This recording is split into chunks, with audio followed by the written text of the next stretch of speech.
ազգային ժողովի բարձր ամբիոնից հնչող ակնարկները այն մասին, թե ինչ է մոտ ապագայում սպասում մեր թոշակառուներին։ Այսօրվա այս ժամի իմ հյուրը Թոշակառուների միություն հասարակական կազմակերպության նախագահ Ռամ Սարգսյանն է, որի հետ էլ կքննարկենք Նիկոլ Փաշինյանի հնչեցրած հայտարարությունները, ինչպես նաև իշխանությունների խոստումները թոշակառուներին։ Բարև ձեզ, պարոն Սարգսյան, ուրախ եմ ձեզ տեսնել իմ տաղավարում եւ շնորհակալ եմ ժամանակ գտնելու եւ հյուրընկալվելու համար։ Եվ պարոն Սարգսյան, շարունակելով մենք միշտ թոշակառուների խնդիրներն ենք մեր տաղավարից քննարկում, խորացել են նրանց խնդիրները, որովհետեւ իշխանությունները այլևս այնքան են հանդգնել, որ այլևս չեն շտապում իրականացնել 18 թվականին թոշակառուներին տված խոստումները եւ դեռ մի բան էլ իշխանության ղեկավարը բարձր ամբիոնից այսպես լուտանքներ, ավելի ճիշտ փնովելով, հա, թոշակառուներին մունաթ է գալիս, եթե թույլ կտակ այդպես արտահայտվել թոշակառուների վրա, թե ձեզ ինչի ենք գումար տալիս, չեք կարողանում արդյունավետ կառավարել այդ գումարները, ձեզ չպիտի տանք այդ գումարները, այսպես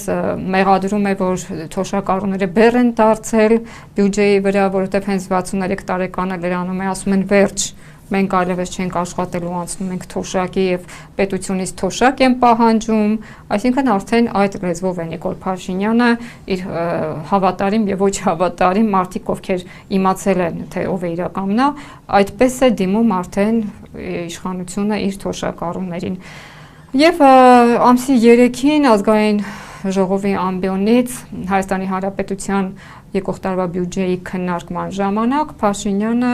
այսպիսի հայտարարություն արեց, որ ինչ տարիք է 63 տարեկանը, 63 տարեկանում կյանքը ոչ թե ավարտվում է, այլ նոր է սկսվում, ինչ տարիք է 65 տարեկանը, 70-ը, 75 տարեկանը, եւ նա ասաց, որ այդ տարիքը ոչ թե թոշակ ստանալու տարիք է, այլ ոչ թե լոդրություն անելու կներեք, այդպես է արտահայտվում, նա այդ բառը չի օգտագործել, բայց կարելի է ընկալել, որ այդպես է մտածում, լոդրություն անելու տարիք է, այլ գնացեք, ձեր իմաստությունը օգտագործեք եւ նոր բիզնես սկսեք, իդեպ այդ միտքը նա վերջերս չի արտահայտել, ամեն տարի կրկնում է, որ թոշակառուները եղա այս երկրում, տեսա, որ թոշակառուները սոցիալական բիզնեսով են զբաղվում, եթե չեմ սխալվում 23 թվականին էր նման հայտարարություն արել, եւ հիմա նորից վերադարձավ այս թեմային,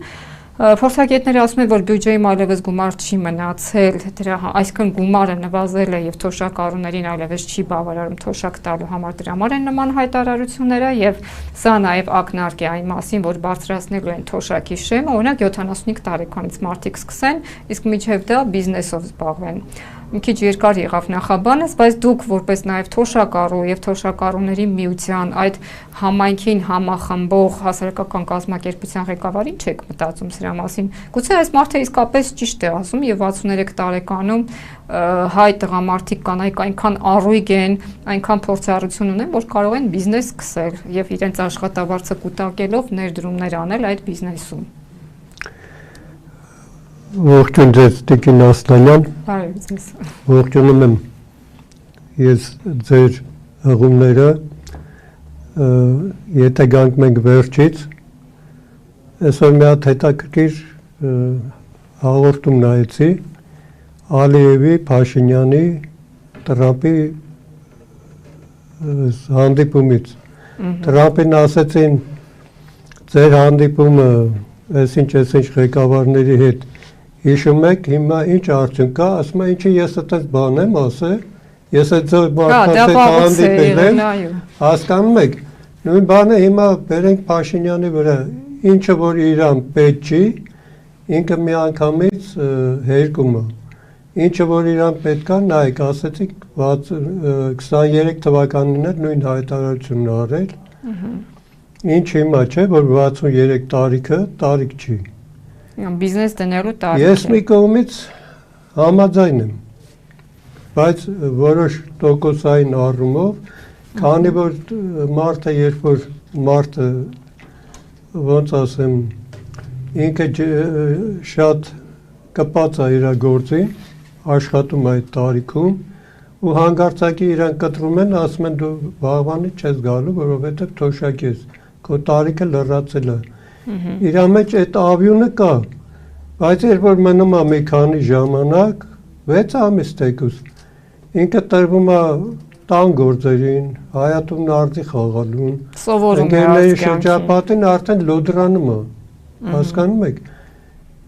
ինչ վերաբերում է իր աշխատանքի շարունակելուն, գալիս է այս մի պահը, որ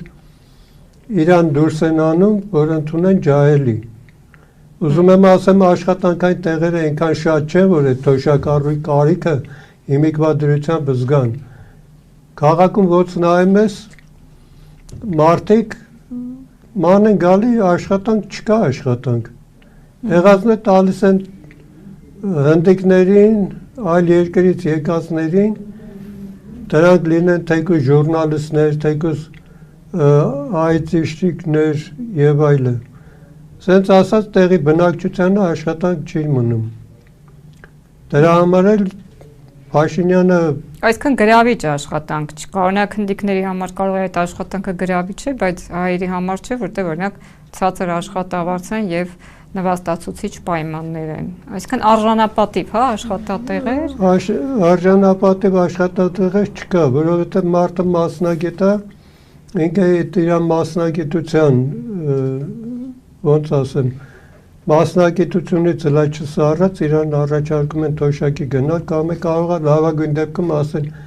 քեզ թողում ենք որպես պահակ։ Կամ ինչ-որ մի ուրիշ բանի, որովհետև կարող է այդ մարդը բարձր աշխատավարձ է ստանում։ Ինչ վերաբերվում է Փաշինյանի հայտարարությունը 70-75 տարեկանից, այդ անհնարին բան է, որովհետև այսօրվա դրությամբ կյանքը այնպես առաջ ընթանում ու այնքան շատ են հիվանդությունները, օդի աղտոտվածությունները, որ մարդիկ կան հենց թոշակի նախաշեմին, 63 տարեկան նախաշեմին մահանում են, աշխարհից հեռանում են։ Այսինքն տղամարդկանց կյանքը կրճատվել է Հայաստանում։ Մենակ տղամարդկանց չէ, նույնը կանանց է, ինչ տարբերություն։ Նայում ես երիտասարդ կինը, դեմքով բանով, ամեն ինչով բանով, մեկ է ասում են մահացել է, ինչից, քաղցկեղից, օդի անբավարարությունից, պոչկեքից, հասկանում եք ամեն բանը հիմիկվա դրությամբ հիվանդություն է, սնունդը հիվանդություն է, ամեն ինչը հիվանդություն է, դրան գումարած, այս ահավոր թանկությունները, որ սկսվել է, օրի ավելյա նվազում Զամբյուղի հասնելու թոշակառուի երազանքը։ Ես լուրջ եմ ասում։ Երազանք է դարձել, հա։ Երեք եթե մենք կարծում ենք արի հիշում եք 43000 էր սննդի Զամբյուղի նվագը զագույն շեմը։ Միայն սննդի։ Հա, միայն սննդի նշում եմ։ Այսօրվա դրությամբ եթե մենք հաշվենք 36-43 7000 էր տարբերությունը տալիս։ Այսօրվա դրությամբ երևի արդեն մոտ 10-12 հազարի է տալիս։ Մանավանդ այս նոր տարվա շեմին Այսքան մոտավորապես 60000 է դարձել, հա, նվազագույն։ Հա։ Սպառողական Զամբյուղը սննդի առումով։ Հա։ Չհաշված կոմունալները, չհաշված հագուստ, չհաշված դեղորայք։ Ամեն ինչը։ Ես օրինակ ձեր մոտ հույրեր հրայր Կոմենդացիան տեսագետ։ Ես իր հետ համաձայն եմ թոշակները 50%-ով բարձրացնելու, բայց այս պետությունը այդ չի անի։ Իսկ եթե ուզում է թոշակառուի համար ինչ-որ մի լավ բան անի, ես ունեմ երկրորդ առաջարկը։ Թոշակները նվազագույնը հարցնել գոնե 50000-ի, գոնե մինիմալ։ Այսքան այն 36000-ը բարձրացնել 50%։ Հա, 14000-ի կարգի, 13400, 13200-ի կարգի, 50000 կապ չունի իշքան է ստանում 50000։ Եվ առանց հետվճարի, շոշափելիորեն բարձրացնում։ Իսկ անարժան թոշակառուները, որոնք ստանում են 200-250 ինչի դրա մասին Փաշինյանը չի խոսում։ Եկեք չնվաստացնենք, պարոն Սարգսյան, չընդհանրացնենք, որովհետև մենք իրականում չգիտենք արժանի են, անարժան։ Արժանին իմ համար նա է, ով որ պետության համար, ազգի համար ինչ-որ բան ունի արած, բայց ինչ-որ պատգամավորի մայրը պետք է ինչի 300,000 թոշակ է ստանում, ալենի մերը հենց։ Դա հստակեցված դույք տեղեկություն է։ Հստակեցված տեղեկություն է, ու մի ալիքի չի։ Ինչի համար, ինչի արժանինքների համար, որ մատա ցույց տալի, իմ ժողովրդին մատա ցույց տալի։ Դրա համար ես ասում եմ, եթե գիտական աշխատողը Հայաստանի համար ինչ-որ բան արի, ես երկու ձեռով կողմ եմ, որ միլիոններ ստանա այդ մարդը։ Իսկ նայեք ինչքան անարժաններ կան։ Այդ տիպի մարդիկ ինչքան կան։ Տղեն պաշտոնյա ծնողը բարձր թոշակա, տղեն պաշտոնյա բարձր թոշակ, աղջիկը պաշտոնյա բարձր թոշակ։ Իրանց արունը մեր արունից քաղցր է։ Երևի սովետական միության ժամանակ Հայաստանի շինարարության գործում մատը մատին չեն տվել։ Ես ի նկատի չունեմ շենք շինելու։ Գործանում աշխատելու, բարոյականություն ստեղծելու Հայաստանի համար ոչ մի բան չեն արել, այսօր բարձր թոշակ են ստանում։ Դե պարոն Սարգսյան, դեպքերը տարբեր են լինում, նշեցի, եկեք չեն։ Ես բան չասեցի, ես դրա համար առանձնացնում եմ։ Ովքեր տևական ժամանակ բուհերում դասավանդել են, նրանց թոշակները համեմատաբար բարձր եւ այդ մարդիկ իսկապես արժանի են։ Համեմատաբար բարձր, համեմատաբար բարձր նկատի ունեմ 80-85 հազար դրամի մասին է խոսքը։ Գոնե իջացնեն 100,000-ի կարգի մեր դրանց հաշվին բարձրացնեն 50,000։ Այդ թող իրենց պատավատները վաճառեն կամ կրճատեն, ինչպես դրա մասին առանձին տեղեկություններ։ Խնդրեմ, երեկվա իրա կորտեջը այդ ոստիկանության աշխատողներով ժողովուրդը որ տարավ լցեց Գյումրի, դա ամեն թոշակառուի Հայաստանում մինիմումն եմ ասում։ Ես դաժե չեմ իմանում ինչ ծախսը գնաց է, եթե ծախսը ես բաժանեմ 600,000-ի կարող է 10-20,000 լինի, որ մի ամիս ինքը կարող բարձրացնել յուրաքանչյուր թոշակառուի։ Ես մինիմումը 5,000 եմ ասում։ Դեպին իրենք բարձրացնում են, պարոն Սարգսյան, ինչից եք դժգոհում, 20%-ով ասում են, որ դա թոշակի բարձրացում չէ, դա մարդկանց ձեռը առնելը։ Իհարկե մենք խոսել ենք այդ մասին, բայց արժե մեկ անգամ եւս անդրադառնալ այդ 20% հետ վճարի թեմային, ընդ որում առավելագույնը լինելու է 10,000 դրամը, դրանից ավել մարդիկ չեն կարողանալու հետ վճար ստանալ, թե ովքեր են կարողանալու այդ 10,000 դրամներ ստանալ, ես չգիտեմ, որովհետեւ փաստորեն պարզվում է, որ քարտով, անկանխիկ տարբերակով ամեն ինչ բոլոր ծախսերը կատարելու ժամանակ չէ, որ հետ վճարը դու ստանում ես, օգտվում ես այդ համակարգից, օրինակ կոմունալ ծախսերի դեպքում հետ վճար չի նախատեսվում, դուք եք ասել իմ եթերում, որ վարձով, եթե մարդիկ վարձով են բնակվում, այդ վարձը տալու ժամանակ հետ վճար չի նախատեսվում, նաև տրանսպորտի գումարը տալու ժամանակ, ուղևորը տալու ժամանակ էլի հետ վճար չի նախատեսվում։ Տիկին Աստանյան, եթե հաշվենք մատների վրա հաշվել կլինի, երևի դեղատաներն են, իրանց խանութներն են ու մեծ մարքետներն են, ես 100% եմ ասում, որովհետև փոքր մարքետները իրանք հազիվ հասցնում են իրանց ծախսերը հոգան։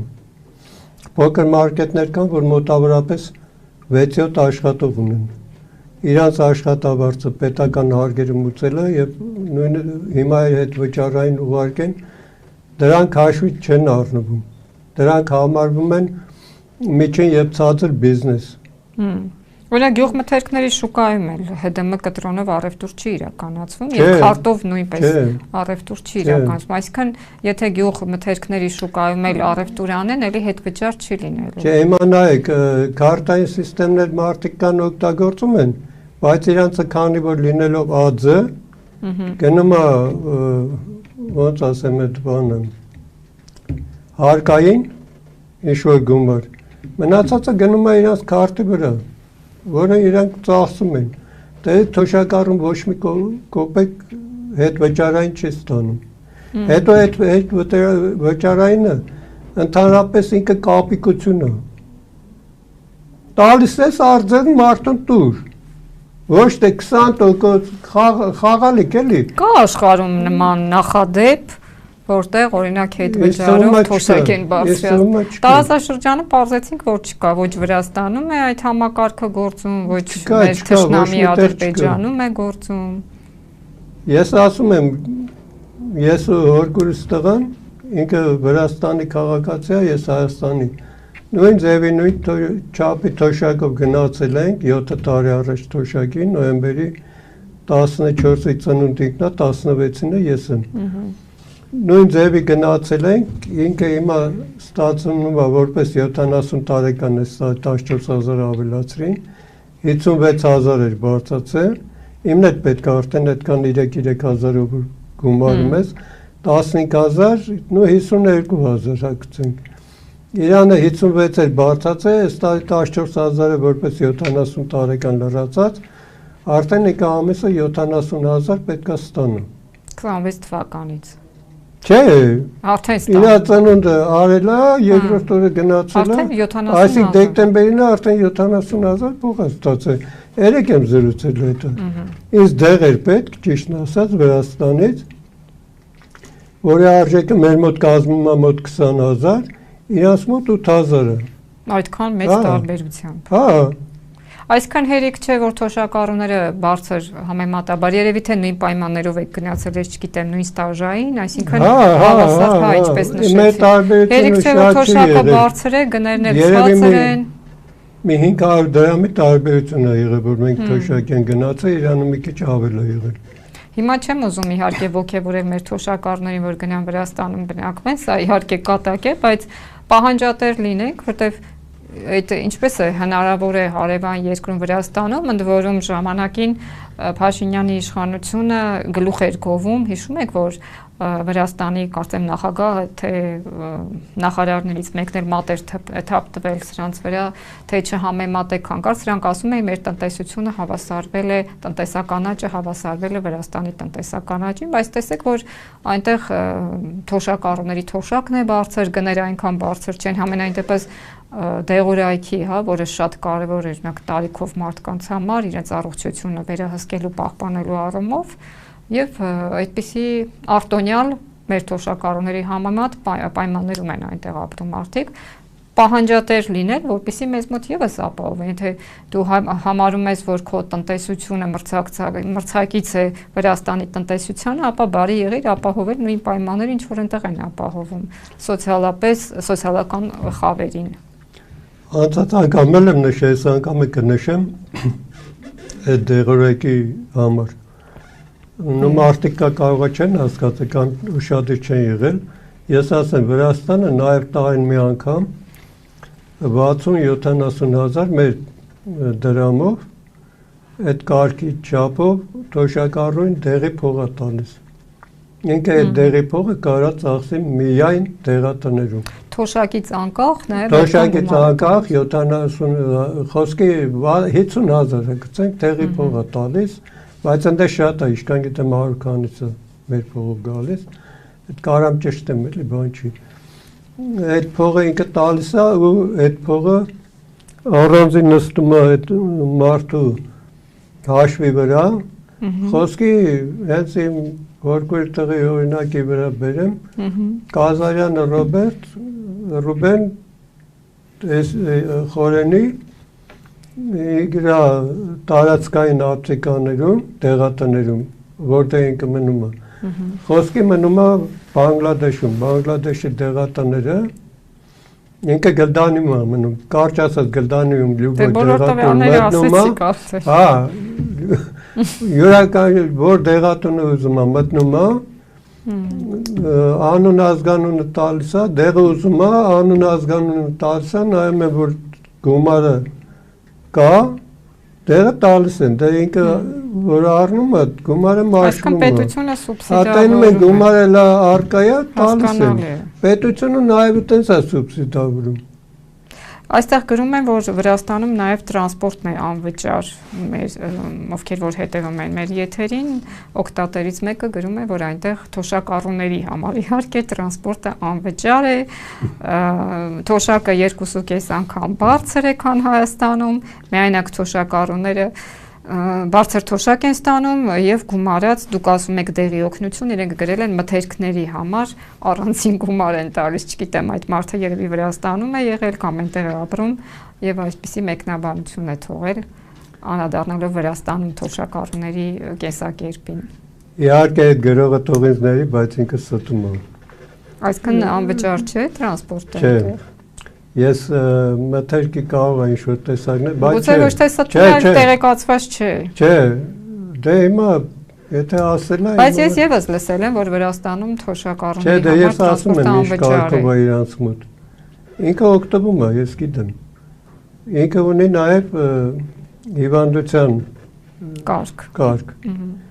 Այդ կարգով ինքը օգտվում է 10%-ից։ Այսինքն 140 դրամ է, մեր փողով 140 դրամ է, ինքը քարտը մտցնում է, ստանում է 14 դրամ։ Հասկանում եմ։ Ընդամենը 10%-ն է վճարում, այսինքն ուղղելով։ Իսկ ով որ հիվանդության կարգ չունի, մտցում է 20%, այսինքն 28 դրամ։ Դրանք 100% են։ Դե համարյա անվճար է, էլի ստացվում։ Դե համարյա, բայց էլի անվճար չի։ Այդ համարյայից մի քիչ մեր մոտ է լրներ, էլի։ Որ մենք 105 դրամի տեղը 150 ենք մուծում, թող այդ մի քիչ բանից մեր մոտ է 105 մուծեին։ Պարոն Սարգսյան, այսպեսի մի խնդիր կա թոշակառուների հետ կապված։ Մենք իհարկե ժամանակին սրան անդրադարձել ենք, բայց նայեք ինչ է կատարվում։ Իրենք ասում են մենք այդքան թոշակ ենք բարձրացրել, բայց չգիտեմ, համընկավ թե ինչ, հենց այս իշխանությունը եկավ, այսօրվա իշխանությունները եկան, միանգամից խնդիրներ առաջացան ստաժի հետ մարդկանց եւ երկար տարիների ստաժերը այդ մարդկանց չէին հաշվարկվում, որովհետև ասում էին, որ ապացույցներ չեք կարող ներկայացնել, արխիվներում փաստաթղթեր չկան, որ դուք աշխատել եք եւ այսքան աշխատանքային ստաժ ունեք եւ շատ մարդիկ այն ժամանակ աղմկեցին, բողոքեցին, հետո երևի հուսահատվեցին, տեսան անիմաստ է, շատերի ստաժերը երկար տարիներով 10, 20, նույնիսկ տարիներով կրճատվեցին։ Եւ հիմա տեսեք, եթե այդ ստաժերը հաշվի առնեն, այդ մարդիկ քիչ թե շատ բարձր թոշակ էին ստանալու։ Հիմա այդ ստաժերը կրճատել են եւ մի չնչին թոշակ են բարձրացրել, ասում են թոշակ ենք բարձրացրել, այնինչ երևի համեմատել չի, հա, կրճատած ստաժը եւ իրենց բարձրացրած թոշակը։ Այսպիսի խնդիր էլ կա։ Դե հիմա ես դες ասեմ, էսի սրանց հեղափոխությունից հետո չեղավ։ Էսի եկել է Սերժի ժամանակ 13 թվից։ Չէ, բայց հենց այդ ժամանակ աղմուկը բարձրացավ։ Աղմուկը բարձրացավ, որովհետեւ պետությունը պիտի օգներ այդ մարդկանց։ Որովհետեւ Սերժի ժամանակ բողոքելը մի քիչ ուրիշ ձև էր, էլի։ Այն ժամանակ ձեն բարձրացնելը մի քիչ անհնար էր։ Ես իհարկե Նիկոլի ժամանակ եմ գնացել թոշակի։ Բայց ես կարող եմ հավատացնել ձեզ, պարոն Սարգսյան, որպես լրագրող եւ դա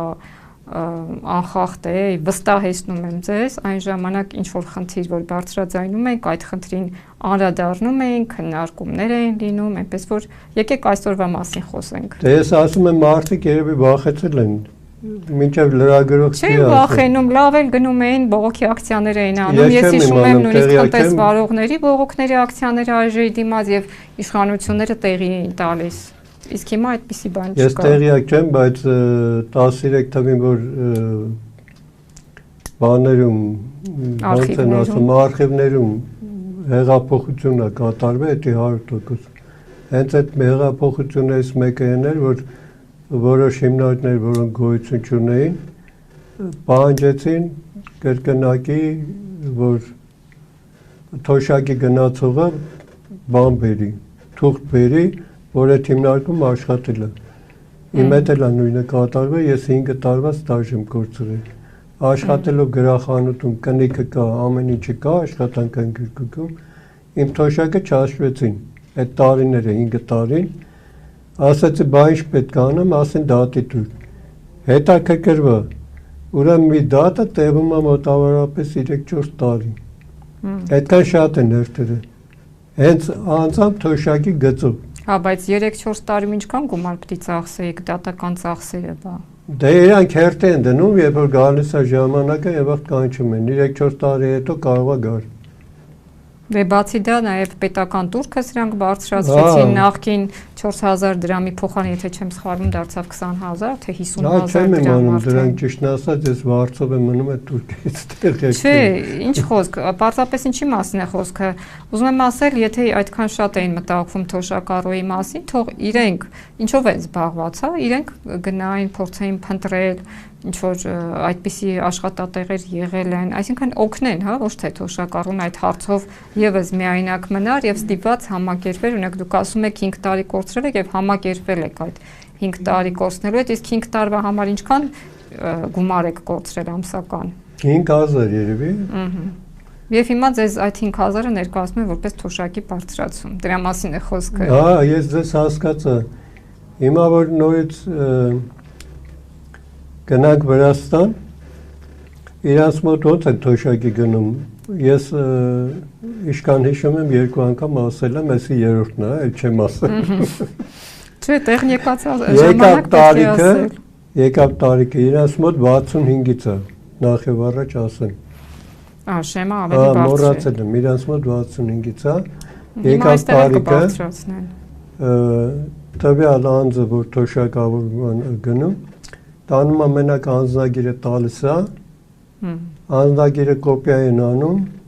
իր անձնագիրը վերցնում տուն է գալիս, ոչ մի աշխատանքային գրքույջ, ոչ մի ստաժ, ոչ մի բան, հասել է թոշակի տարիքի, այդ մարդուն նվազագույնով նշանակում են տարին 3000 մեր փողով իրանց մոտ 20 լարի այժքան ավելացնում են 22 լարի ավելացնում են, ոչ եմ այդ կուրսը ես չեմ իմանում ու դրանով իր թոշակը բարձրանում է, դառնում է 70 տարեկան, այսինքն իր թոշակավորումից 5 տարի հետո այսօրվա դրությամբ տենց է 100 բանը դառնում է 70000, 14000 մի անգամից իրան գումարը նստում է։ Ու այդ ամսվանից ինքը արդեն 70000 է ստանում։ Իրանց մոտ նայ ես դրա համար եմ ասում, Տիկին Ասլանյան, որ խտրականություն պետք է չդրվի։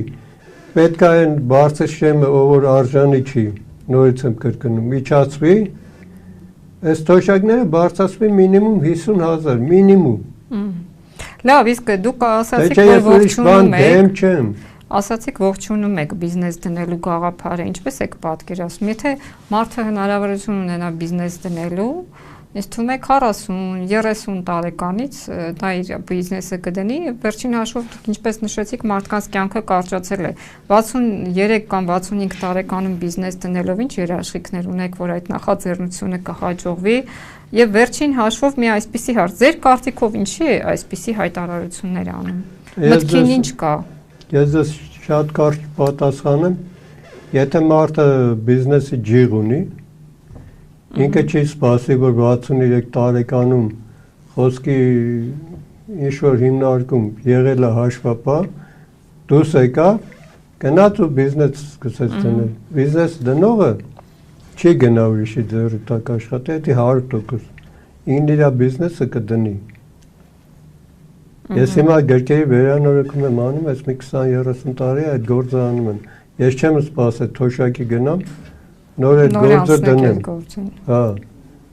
Ինձ որոշ չափով շատ քիչ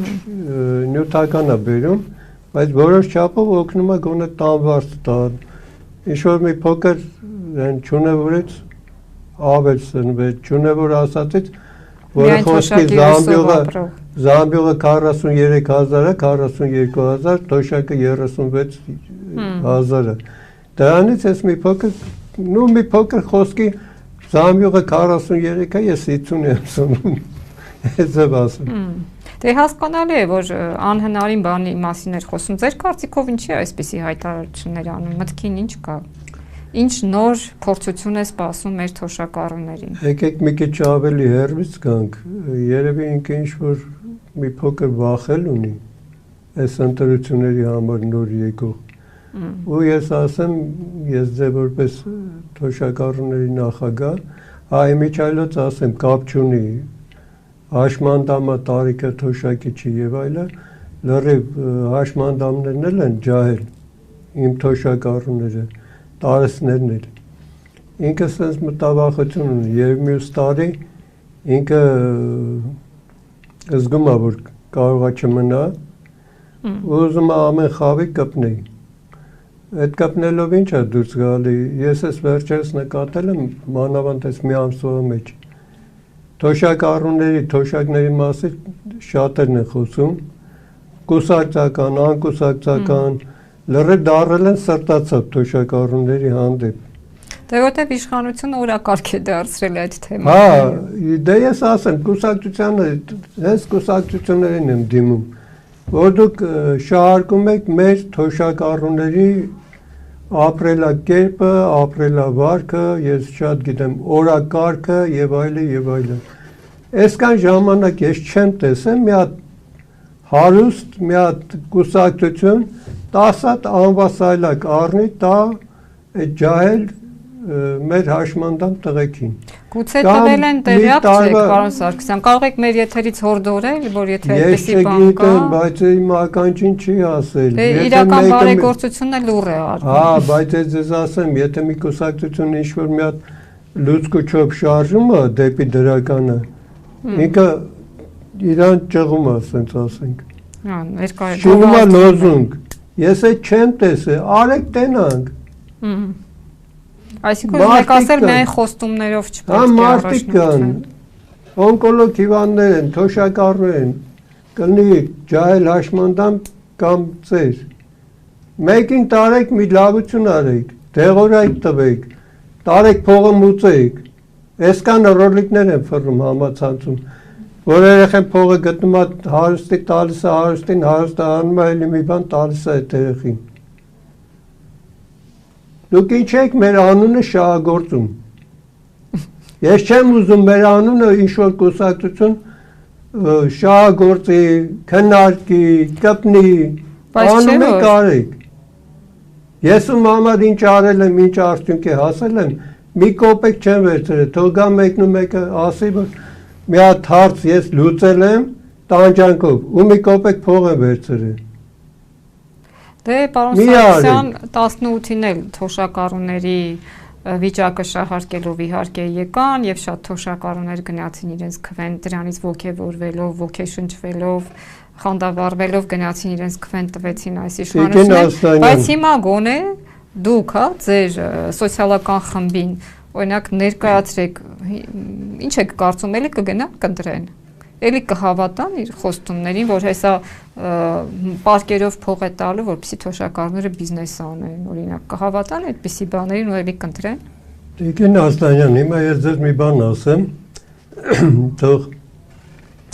ձեզ տարօրինակ չթվա։ Ես շատ հավանական է, որ այդ 10,400 ինքը շահարկեց այդ խոսակցությունը։